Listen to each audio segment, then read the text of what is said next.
Magandang araw sa lahat. Narito naman tayo at gagawa naman tayo ng isa na namang kwento para sa ating munting channel. At ang pamagat ay ang sabungirong sinaswerte lang tuwing ulan.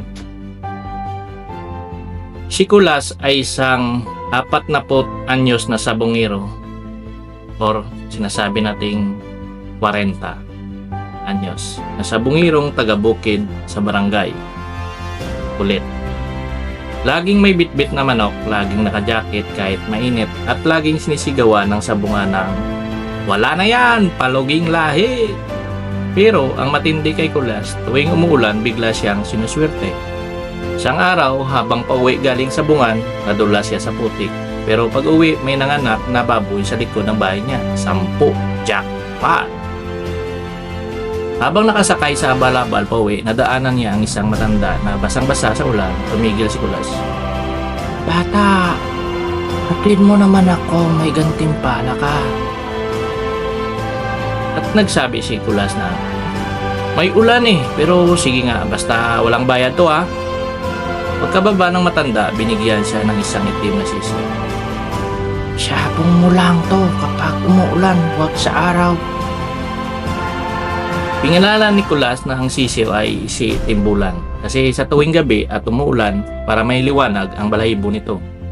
Pinalaki niya ito, pinakain ng mais, tinapay at minsan ang sinasubuan pa nga ng tsampurado. Una niyang laban, malinsangan ng panahon, talo, bugbog, pinagtatawanan. Pero kinabukasan, umulan, sumubok ulit Kulas at sinubok niya ay si Timbulan. Isang palo, bagsak ang kalaban, tuwang-tuwa si Kulas. Naging kilala siya bilang sabungiro ng ulan. Kapag may derby at biglang umulan, lahat ng tao ay nagtatawagan na, "Tol, si Kulas to, taya ng manok niya."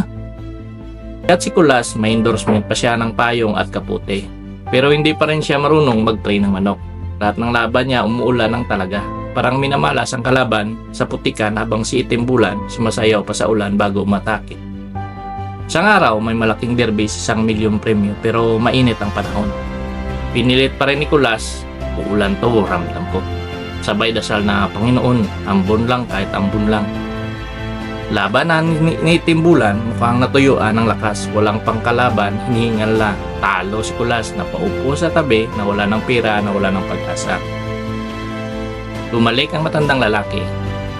"Sabi ko sa'yo, ulan lang siya malakas pero ang tunay na siya bungiro. Kahit anong panahon may diskarte." Tinuruan siya ng matanda, tamang training, timbang lahi. Dito lang matutong nagpahinga ng manok, gumamit ng vitamins, hindi lang umasa sa swerte. Lumipas ang buwan, may bagong manok si Kulas, si Putik Boy. Hindi enchanted pero matatag.